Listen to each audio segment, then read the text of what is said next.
Bonjour à tous, Bonjour tout le monde. bienvenue pour ce nouveau podcast vidéo de Silver Screen Association, le troisième si je ne m'abuse Maxime. Oui, je crois que c'est ça. Donc cette nouvelle vidéo, on a décidé de la consacrer à une héroïne de la culture populaire américaine, Wonder Woman. Wonder Woman, dont le film est sorti il y a quelques mois maintenant, film réalisé par Patty Jenkins, avec pour rôles principaux Gal Gadot dans celui de Wonder Woman et Chris Pine pour le rôle du capitaine Steve Trevor. La musique étant composée par Rupert Gregson Williams, qui a notamment repris le thème qu'on a pu découvrir dans Batman v Superman. Tout à fait. Et donc le personnage de Wonder Woman fait ici son apparition dans un film qui est dédié à ses origines. Il faut rappeler que c'est un personnage qui a été créé en 1941 par William Moulton Marston, qui est l'un des contributeurs au détecteur de mensonges. Le personnage, à l'origine, a été créé dans le contexte de la Seconde Guerre mondiale, époque où les femmes contribuaient à l'effort de guerre. Et c'est un petit peu de cette façon-là que Wonder Woman est apparue comme une véritable icône du féminisme. Oui, tout à fait. Alors la différence qu'on peut remarquer entre le personnage original et son apparition dans le film dont elle est l'héroïne, c'est que cette fois-ci, le contexte est celui de la Première Guerre mondiale, qui est une première en fait, pour le personnage, car dans toutes les versions qui a pu être écrites dans les différents comics qui sont sortis depuis sa création, c'est la première fois que le personnage est montré à la Première Guerre mondiale. Alors pour résumer rapidement le film, donc comme on le disait, ça se passe durant la première Guerre mondiale. Ça raconte l'histoire de Diana Prince, qui est une princesse sur une île paradisiaque, peuplée d'Amazones immortelles. Et sur cette île, il y a le capitaine Steve Trevor qui va voir son avion se crasher. Et Wonder Woman va lui porter secours. C'est ça. Elle va lui porter secours. Sachant que sur cette île, c'est une île peuplée d'Amazones, donc uniquement des femmes. Elle n'a jamais rencontré d'hommes en vrai. Elle en a entendu parler via les récits mythologiques grecs dont son univers fait partie, mais elle n'en a jamais vraiment vu. Et du coup, elle va découvrir cet homme, être fascinée par lui et vouloir à tout prix faire partie du voyage qui est destiné à le ramener chez lui, puisque étant un homme, il ne peut pas rester sur l'île. Et du coup, elle va ensuite l'accompagner et par la suite l'aider dans son combat en pleine Première Guerre mondiale. Et c'est là qu'elle va pouvoir adopter son rôle de super-héroïne et se cacher parmi les participantes, montre sa valeur, à quel point elle est la plus belle des Amazones, et finalement finit par être choisie pour ramener Steve Trevor dans son monde, alors que la reine Hippolyte, la mère de Diana, ne voulait absolument pas qu'elle puisse côtoyer un monde étranger à l'île. Et finalement, on n'a peut-être pas insisté sur cette partie-là, mais ce film fait véritablement le lien avec Batman v Superman, via l'histoire d'une photographie en fait, qui a été prise durant la Première Guerre mondiale avec Wonder Woman et Steve Trevor. C'est ça, le lien est assez subtilement amené, puisque dans Batman v Superman, parmi tous les documents que Batman réussit à retrouver dans les fichiers de Lex Luthor, sur les différents super-héros qui viendront par la suite constituer la Ligue des Justiciers, il y a une photo en noir et blanc de Diana, justement Wonder Woman, à l'époque de la Première Guerre mondiale.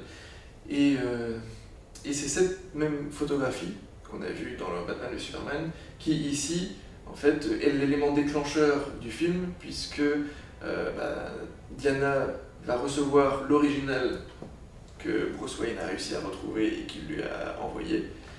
Et en retrouvant cet original-là, Il lui écrit un mot en lui demandant si un jour il lui racontera l'histoire cachée derrière cette photo.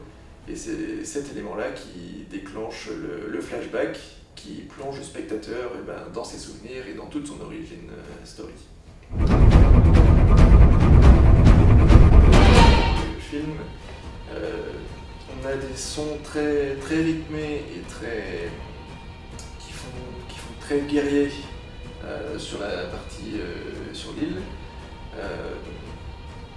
Alors qu'une fois arrivé dans le monde moderne, entre guillemets, on arrive sur des sonorités un peu plus classiques, jusqu'au moment où Wonder Woman finit par débarquer sur le No Man's Land, et où là, on a un thème très, très fort qui démarre tout en crescendo, jusqu'au moment fatidique où là, elle acquiert vraiment son statut de Wonder Woman, elle accepte son rôle de protectrice, oui. Du monde des hommes, et où là, du coup, on retrouve, c'est à ce moment-là que se déclenche le thème qu'on a entendu dans Batman v Superman, un thème très rythmé qui fait beaucoup penser au thème qu'on pouvait entendre dans des séries comme Xena, Princesse guerrière par exemple. C'est vraiment bien adapté au personnage parce que Zack Snyder a véritablement fait évoluer le personnage de Wonder Woman par rapport à ce qu'on connaissait initialement, où elle était un petit peu le symbole de l'Amérique. Wonder Woman représente plus maintenant une guerrière amazone, et son costume effectivement ressemble beaucoup à celui de Xena la guerrière, où elle porte une armure plutôt que la tenue traditionnelle avec la tenue traditionnelle qui représente un petit peu le drapeau américain. On voit que dans les chorégraphies, chaque mouvement est réfléchi, il n'y a pas de mouvement en trop. Lorsqu'une Amazone reçoit un coup ou est éjectée, on va profiter de ce mouvement de corps-là pour faire une rotation supplémentaire et pouvoir enchaîner derrière. Et c'est vraiment des combats assez spectaculaires. Très spectaculaire, et la mise en scène de ces combats fait beaucoup penser à la mise en scène de Zack Snyder. Il y a énormément de ralentis, je ne sais pas si tu avais constaté, la mise en scène est très très très proche, mais je trouve que les effets spéciaux sont par ailleurs réussis. Alors, on n'est pas dans des effets spéciaux forcément très réalistes, parce que ce sont des effets où Wonder Woman démontre sa super force, toute l'étendue de ses pouvoirs, mais ça va très très bien avec le style du film.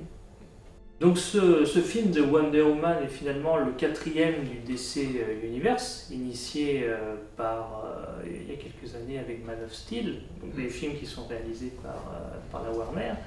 Alors jusqu'à présent, les films du DC Universe, donc DC pour rappeler, ce sont les personnages de Superman, Wonder Woman, Batman, Green Lantern, donc les super-héros classiques. Les films qui ont été réalisés ces dernières années étaient très ancrés dans notre époque, donc des personnages sombres, notamment c'est suite finalement au succès, je pense, de la trilogie Dark Knight de Christopher Nolan, qu'on a essayé de rendre ces super-héros-là beaucoup plus noirs pour les ancrer dans notre époque. Et Wonder Woman se distingue quand même résolument par ses valeurs optimistes. Même si on est dans le contexte de la Première Guerre mondiale, on est sur un film beaucoup moins sombre que les trois autres. Oui, effectivement. On retrouve un peu cette qualité qui pour moi manquait aux différentes apparitions de Superman dans Man of Steel ou dans Batman v Superman. C'était ce côté un peu optimiste qui vraiment prône l'espoir et qui là est très marqué. Et tout comme le personnage d'origine, puisque justement à la base le personnage a été créé donc dans le contexte de la Seconde Guerre mondiale, et tout comme Superman était là justement pour permettre de chercher un peu de lumière dans tout ce conflit, dans tout ce contexte qui était un peu morose. Et donc là, on retrouve vraiment ce côté très optimiste. Certains diront trop, surtout vis-à-vis de, comment dire, des valeurs que montre le personnage dans le film, où notamment la place de l'amour est très important. Mais c'est un aspect qui, moi, je trouve, colle très bien au personnage, puisque dans les comics, le personnage de Wonder Woman est un personnage qui est justement plein d'amour. Et notamment, il y a eu une époque dans les comics, pendant la Blackest Night, donc grand événement lié à tous les lanternes, et bien Wonder Woman s'est vue attribuer un anneau des Star Sapphire, dont l'anneau qui représente l'amour. Et si elle a reçu cet anneau, c'est justement parce que l'anneau a détecté qu'elle avait un amour immense pour les hommes, et du coup...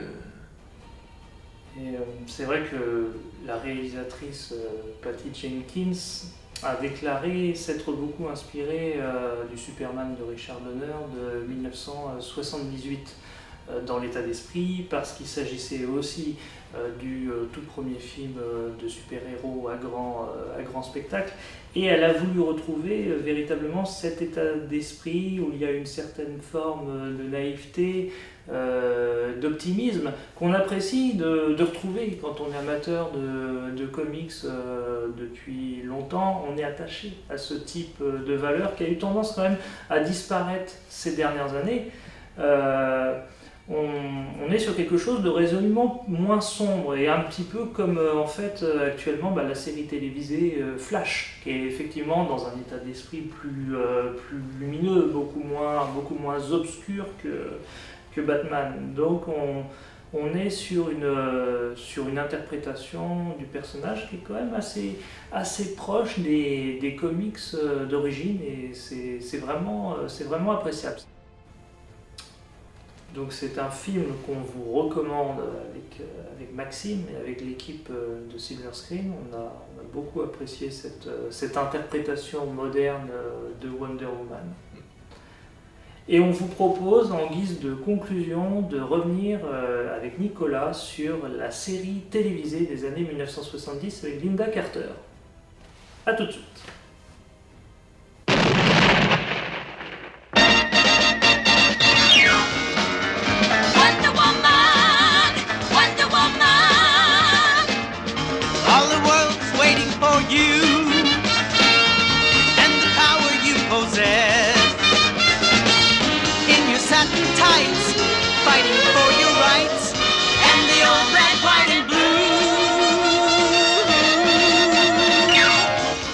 Alors bienvenue Nicolas. Bonjour. Pour cette deuxième partie du podcast sur Wonder Woman. Donc avec Silver Screen, on souhaitait vous aborder la fameuse série télévisée avec Linda Carter, produite en 1975 par Stanley Ralph Ross et diffusée en France à partir de 1977 sur Antenne 2, avant de profiter d'une diffusion intégrale sur la 5 à partir de 1988. Alors Nicolas, quelles sont les spécificités de la série et les liens avec les comics originaux? Bien, déjà, il y a le fait que lorsque Diana Prince se change en Wonder Woman, elle tourne sur elle-même. Et ça, c'était une idée de Linda Carter elle-même, puisqu'elle avait fait de la danse. Il y a aussi le générique avec les cases de bande dessinée, qui est un hommage aux comics. Et un autre élément particulier, c'est que chaque épisode se termine par un gros plan de Diana Prince en train de sourire. Parmi les éléments qu'on retrouve des comics, il y a le fait que notamment la saison 1 se passe durant la Seconde Guerre mondiale, le costume de l'héroïne, bien entendu, et enfin l'avion invisible, qui toutefois n'est plus présent à partir de la saison 2. Quels sont les meilleurs épisodes de la série, si tu avais quelques-uns à nous conseiller à regarder? Et bien déjà, il y a bien entendu l'épisode pilote qui pose les bases de la série, donc les origines du personnage. Il y a le double épisode Le Jugement de l'espace, durant lequel Wonder Woman rencontre un extraterrestre du nom de Andros, venu sur Terre pour empêcher ses congénères de détruire la planète, car ils estiment que les humains sont une menace. Et d'ailleurs, un élément particulier de cet épisode, c'est que Andros sait que Diana Prince est Wonder Woman. Est-ce que Andros est un personnage de la bande dessinée? Non, il a été créé pour les besoins de la série. Et dans les autres saisons, dans les saisons 2 et 3, donc les saisons 2 et 3, il faut rappeler qu'elles ne se passent plus dans les années 40, mais dans les années 70. Est-ce qu'il y a des épisodes phares à regarder? Eh bien, il y a l'épisode le Faiseur de volcan, dans lequel on retrouve Roddy McDowell, notamment connu pour La planète des singes, qui ici joue un scientifique qui a créé une machine qui peut provoquer des séismes. Roddy McDowell a d'ailleurs joué dans 2 épisodes de la série. En effet, il joue également dans un autre épisode où il a créé une machine qui peut paralyser les gens. Ils deviennent aussi mobiles qu'une statue. Alors Nicolas, donc il y a 2 séries télévisées principalement qui ont été réalisées avant Wonder Woman. C'est le Superman avec George Reeves dans les années 50 et la série Batman de 1966 avec Adam West. Et Bird Ward. Et Bird Ward, bien entendu. En quoi Wonder Woman se distingue de ces séries? Qu'est-ce qu'elle a apporté? Eh bien déjà, elle ne va pas dans le volontairement loufoque comme le faisait Batman. Ça se rapproche plus du Superman de Richard Donner. Superman de Richard Donner du fait de l'optimisme que ça donne, mais sans qu'on est dans la parodie, c'est ça? Tout à fait. Eh bien, merci beaucoup Nicolas pour ta présence, pour cette chronique. Et de rien. À la prochaine fois pour une nouvelle vidéo. Au revoir. Au revoir.